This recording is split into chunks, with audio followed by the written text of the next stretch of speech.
지금 이 순간도 우리가 원하는 것이 우리에게 오고 있습니다. 우리가 안 될 이유가 하나도 없습니다. 단지 될 이유만이 있습니다. 우리가 이 진리만 알게 된다면 원하는 것을 무조건 얻을 수 있습니다. 눈에 보이지 않는다고 없는 것이 아닙니다.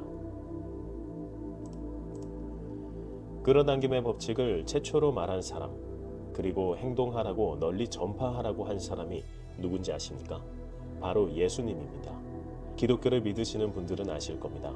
저는 기독교가 아닌데도 이 말씀은 알고 있습니다. 예수님은 이렇게 말씀하셨습니다. 무엇이든지 기도하고 구하는 것은 받은 줄로 믿어라. 그리하면 너희에게 그대로 되리라. 왜 우리는 머피의 법칙은 믿으면서 끌어당김의 법칙은 믿지 못하는지 생각해 보신 적 있으십니까? 우리가 아직 성공의 경험을 하지 못했기 때문입니다. 머피의 법칙은 경험한 적이 있으니 믿게 되죠. 그런데 끌어당김의 법칙은 아직 경험하기 전이기 때문입니다. 우리가 사는 세상에는 보편적 정신이라는 것이 존재합니다. 물론 눈에 보이지 않습니다. 이 보편적 정신과 조화가 되지 않으면 가난하게 살 확률이 높습니다. 그럼 이 보편적 정신이라는 것이 대체 무엇일까요? 1912년 자기계발서적의 태초의 책이라 할 수 있는 마스터키 시스템이라는 책이 출간되었습니다. 저자인 찰스 헤넬은 우리가 잘 알고 있는 나폴레온 힐, 밥 프록터 등 많은 부자들에게 영향을 끼쳤고 실리콘밸리의 거부들은 모두 이 책을 읽었다고 합니다. 이 책의 제일 첫 페이지에는 나폴레온 힐이 저자에게 보낸 편지가 담겨있기도 합니다. 탄광에서 하루 1달러로 일하던 본인을 연봉 10만 달러로 만들어주었다며 감사의 편지를 보낸 내용입니다. 당신이 이 법칙을 완전히 이해하고 사고 과정을 통제할 수 있다면 자연스레 당신은 그것을 어떤 조건에도 적용할 수 있게 된다. 즉 당신은 만물의 기본이 되는 전능한 법칙에 의식적으로 따르게 된다는 것이다. 저는 이 책을 읽으면서 이 책이야말로 모든 자기계발 서적의 정점에 있는 책이구나 하고 생각했습니다. 이 책을 기점으로 가지를 뻗은 거였구나. 그들이 말한 내용의 원천은 이것이었구나. 매우 설레어 하면서 책을 봤습니다. 다시 본론으로 돌아와서 저자가 말한 보편적 정신이라는 것이 대체 뭘까요? 저자는 보편적 정신이 모든 사람들의 내면에 있으며 내면에 있는 보편적 정신은 모두에게 동일하게 적용된다고 합니다. 그리고 보편적 정신과 조화를 잘 이루어내는 사람만이 본인이 원하는 것을 얻을 수 있다고 합니다. 저는 이걸 이렇게 상상했습니다. 보편적 정신을 깊이를 알 수 없는 강이라고 한번 상상해보죠.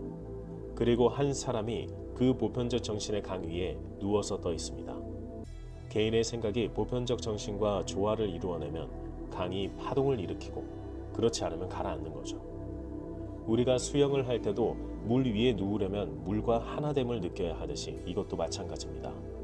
그래서 보편적 정신과 조화를 이루면 우리가 성공할 수밖에 없는 점을 강조합니다. 우리가 보편적 정신과 하나가 되고 보편적 정신이 좋아하는 것이 6가지가 있습니다. 첫 번째는 긍정적 사고입니다. 이는 자기계발 태초의 책에서 말한 끌어당김의 법칙입니다. 모든 것은 인과관계에 있으니 긍정은 긍정을 낳고 부정은 부정을 낳습니다.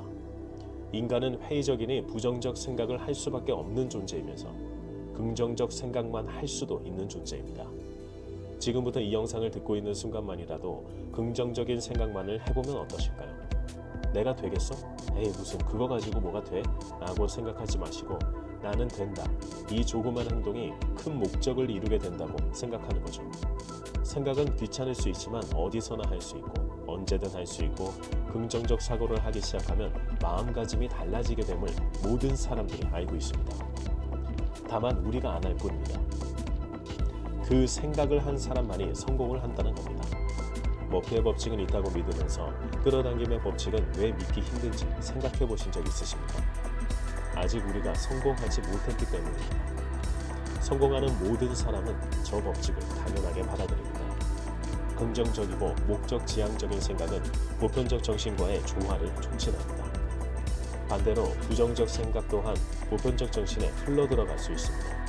부정적인 생각은 부정만 가지고 올 뿐, 보편적 정신의 입장에서는 부정은 받아들일 수 없다고 합니다. 이 개념이 우리가 흔히 알고 있는 끌어당김의 법칙입니다. 끌어당김의 법칙은 외부에서부터 나에게 끌어당기는 것처럼 보이지만 사실 끌어당김은 내면 세계의 보편적 정신과 개인의 긍정적 생각이 만나는 결과입니다. 따라서 저자는 두려움, 걱정, 가난, 질병, 부조화, 그리고 모든 종류의 악이 우리를 지배하게 되는 것은 무방비 상태의 잠재의식이 거짓 제안을 받아들였기 때문이고, 이는 훈련으로 경계하고 보호 조치를 취해 예방할 수 있다고 합니다. 훈련은 긍정적 사고를 끊임없이 하는 것입니다. 그러나 우리 인간은 회의적인 것이 본능이라 부정적인 생각을 할 수밖에 없는데, 저자는 부정적 사고를 멀리하라고 합니다. 그러나 말처럼 쉽지 않죠. 여기서 마이클 싱어가 고안해낸 방법을 쓰면 부정적 사고를 억제할 수 있습니다. 그 방법은 미친 듯이 부정적인 생각을 하고 있는 것을 룸메이트라 여기고 그저 안녕이라고 하는 겁니다. 그럼 신기하게도 딱 멈추는 것을 경험할 수 있습니다. 이때 다시 긍정적 생각을 이어나가면 됩니다. 이렇게 긍정적 생각을 계속함으로써 보편적 정신과 조화를 이루면 잠재의식에 새겨지고, 이 잠재의식이 무보수로 일을 하면서 우리에게 영감을 던져주고 우리는 이를 실행하게 됩니다. 다시 정리하면 이것이 자기계발 태초의 책에서 말한 끌어당김의 법칙입니다. 모든 것은 인과관계에 있으니 긍정은 긍정을 낳고 부정은 부정을 낳으며, 인간은 회의적이니 부정적 생각을 할 수밖에 없는 존재이지만 긍정적 생각만도 할 수 있는 존재입니다. 두 번째는 보편적 정신과 더 깊은 조화를 위해 본인의 긍정적 사고에 집중을 할 수 있는 수단으로 명상을 강조합니다. 명상은 대단한 것이 아닙니다. 면접 장소에 들어가기 전에 다짐을 하는 것도 명상의 일종입니다. 저 친구와 친해지고 싶어라고 생각한 것도 명상의 일종입니다. 모든 마인드 컨트롤을 한다는 것이 명상의 일종입니다. 우리는 일상에서 끌어당김의 법칙과 더불어 명상을 하고 있는지도 모른 채 명상을 하며 살고 있습니다. 다만 인식하지 못할 뿐입니다. 마스터키 시스템에서 저자는 모든 파트의 마지막 절에 명상법과 훈련법을 소개하고 있습니다. 이 명상법은 세계적인 뇌과학자인 조 디스펜자가 당신도 초자연적이 될 수 있다라는 책에서 말한 단계적 명상 방법과 거의 유사합니다. 당신도 초자연적이 될 수 있다 책은 그 콘텐츠를 만들 예정입니다. 따로 명상법만 모아서 명상 콘텐츠로 만들까도 생각 중입니다. 정말 좋은 책이니 한번 검색해 보시면 좋을 것 같습니다. 또한 명상법은 마이클 싱어의 상처받지 않는 영혼에서도 나오는데 이것 또한 유사합니다. 우리의 육체는 유기체로서 유한적입니다. 모든 명상은 이 유한에서 벗어나 무한으로 가는 것, 즉 정신세계로 가는 것을 목표로 합니다. 정신세계로 가는 것은 우리가 잠재의식에 간다는 것이고, 잠재의식은 보편적 정신에 있습니다. 그럼 언제 어디서나 있다는 무소부재의 보편적 정신과 접촉하여 조화를 이루기 더 수월해진다는 겁니다.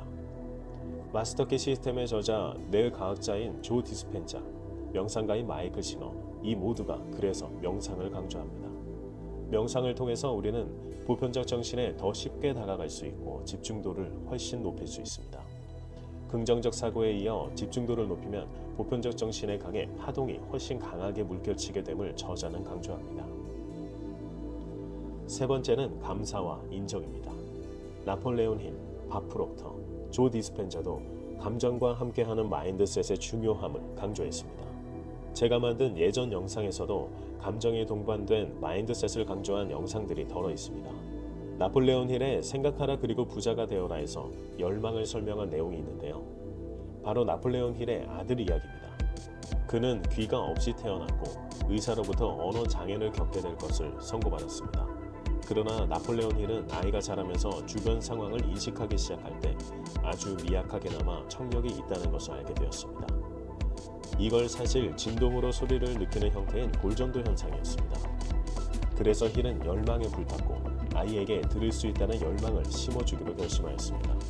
결국 아들은 커서 비록 보청기에 의존해야 하지만 청력을 가질 수 있었고 언어 장애로 성장하지도 않았습니다. 이 열망이 모든 성공의 시작점이라고 나폴레온 힐은 강조했습니다. 찰스 헤넬도 마찬가지입니다. 감정은 보편적 정신과의 조화에 강력한 파동을 준다고 합니다. 밥 프록터도 강조한 사실입니다. 그래서 유튜브에 밥 프록터의 성공 명상의 모든 구절의 끝에 감사하다가 있는 것입니다. 이 감정을 섞는 것은 매우 힘이 드는 작업입니다. 왜냐하면 우리는 현재는 큰 돈을 만져보시고 성공을 해본 적이 없는 뇌를 가지고 있기 때문입니다. 조 디스펜자는 뇌는 과거의 경험을 바탕으로 모든 정보를 분석한다고 합니다.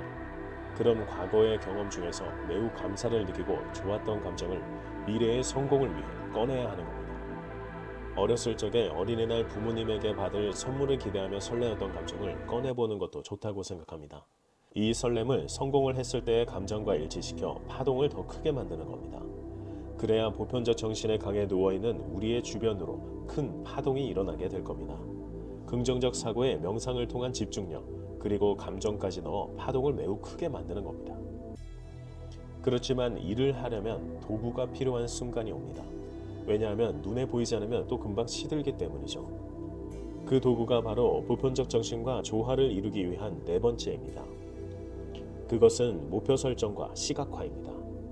구체적이고 긍정적인 목표를 설정하고 이를 성취하기 위해 노력하는 것은 개인의 에너지를 집중시키고 보편적 정신과의 조화를 이루는데 중요한 역할을 합니다. 목표를 시각화하기 위해서 김승호 회장의 생각의 비밀에 나온 방법을 써보는 것도 좋을 것 같습니다. 김승호 회장은 시각화를 위해서 본인이 원하는 것을 포스터로 만들어 보이는 모든 곳에 붙여놓았다고 합니다.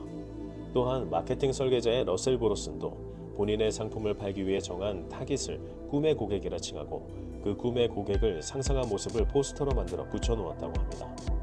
여러분도 지금 바로 여러분의 미래 모습이 담긴 포스터를 만들어 보시는 것이 어떠실까요? 저는 컴퓨터 배경화면에 한강이 보이는 아파트 안에 살고 있는 저와 제 와이프의 모습을 만들었습니다. 여러분은 무엇을 만들고 싶으세요? 어떤 것이든 보편적 정신과 조화만 된다면 이룰 수 있습니다. 찰스 헤넬, 나폴레옹 힐, 밥 프록터가 100년 전부터 말했던 것이며 심지어 예수님까지 말씀해 주셨습니다. 우리가 안 될 이유가 하나도 없습니다. 이제 거의 다 왔습니다. 다섯 번째는 지속된 자기개발과 학습입니다. 끌어당김의 법칙이 눈에 보이지 않지만 있다는 것을 우리는 이제 인식할 수 있습니다. 그렇다면 세상에 절대적인 무언가가 깨달은 인간을 위한 법칙을 만들어 놓았다는 이야기가 될 수 있는데, 사이토 히토리의 부자의 행동 습관에서는 신은 애초에 인간이 해결 못할 문제를 주지 않는다고 합니다. 만약 신이 있다고 하고 인간의 삶의 목표를 성장이라고 잡았다고 가정해보죠. 그러면 성장을 위해서 계속 문제를 던져주지 않겠어요? 그 신이 우리라고 생각해본다면 우리가 만든 인간이 성장하길 바라면서 이겨내길 바라면서 문제를 계속 만들어 제공하지 않을까요? 그리고 문제를 잘 해결해서 성장함이 눈에 보이면 상을 주는 거죠. 그렇다면 성장을 하기 위해 문제를 해결하기 위해서는 지속된 자기개발과 학습을 해야 한다는 이야기가 됩니다. 자신을 지속적으로 개발하고 새로운 지식과 기술을 합숙하는 것은 보편적 정신과의 조화를 이루어낼 수 있다고 저자는 말합니다. 그냥 주위를 한번 둘러보기만 해도 이는 바로 알 수 있습니다. 직장에서 특히 기획이나 마케팅 영역에 계신 분들이라면 공감하실 수 있습니다. 아니, 모든 영역에 계신 직장인분들은 공감하실 겁니다. 시시각각 변하는 트렌드를 따라가야 하고 새롭게 나온 개념들을 학습해야 합니다. 만약 개발자라면 특히 더하겠죠.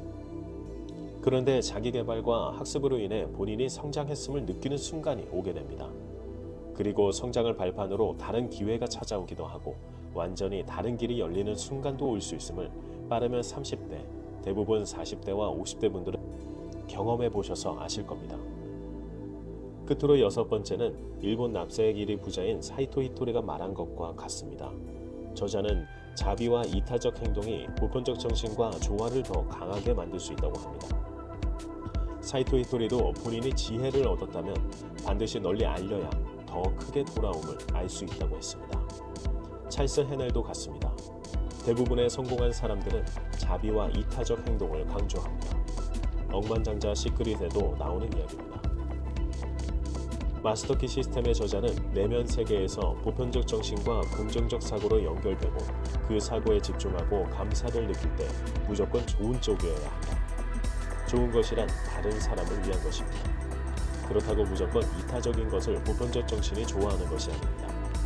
본인과 다른 사람의 이익이 적절해야 합니다. 비즈니스를 할 때 본인의 이익만을 추구하다 보면 결국 일이 성사되지 않음을 경험해 보신 적이 있으실 겁니다. 우리의 성공도 마찬가지입니다. 보편적 정신에 연결되어 있는 모든 개개인이 어떤 상황에서 적절한 이득을 취하는 것이 보편적 정신과 조화를 잘 이룰 수 있다고 저자는 강조합니다. 이것이 눈에 보이지 않는 이 세상의 법칙 중 하나라고 강조합니다. 마스터키 시스템은 자기 개발의 태초의 책임만큼 많은 것을 깨닫게 되는 책이었습니다. 우리가 행동하여 얻은 모든 성장을 마치 게임처럼 레벨로 볼 수 있다면 얼마나 좋을까요? 그러면 레벨을 높이기 위해 더 열정적일 수 있을 것 같은데 말이죠. 저는 눈에 보이지 않지만 끌어당김을 하는 레벨을 다음과 같이 한번 나누어 보았습니다. 레벨 1. 성공을 생각하기 시작한 것. 레벨 2. 생각을 써보기 시작한 것. 레벨 3. 읽어보기 시작한 것. 레벨 4. 하루에 한 번 성공이 생각나기 시작하는 것. 레벨 5. 하루 온종일 어떤 때 어디에서도 생각나기 시작하는 것. 레벨 6. 부정적 생각이 들기 시작하는 것. 레벨 7. 부정적 생각을 이겨내기 시작하는 것. 레벨 8. 더 강한 확신이 들기 시작하는 것. 눈에 보이지 않는다고 없는 것이 아니기에 우리는 계속해서 상상으로 우리가 소망하는 것을 일구어 나가야 합니다. 소망은 항상 긍정적 사고를 바탕으로 하고 집중을 위해 명상을 활용하며 감정을 넣어 파동을 세게 만드는 겁니다. 또한 마인드를 잃지 않기 위한 도구로 시각화를 활용하고 끊임없이 자기개발과 학습을 하는 자세를 가지며 자비와 이타적 행동으로 보편적 정신과 조화를 이루면 우리는 반드시 성공할 수 있습니다. 오늘도 눈에 보이지 않지만 우리가 소망하는 것이 오고 있습니다.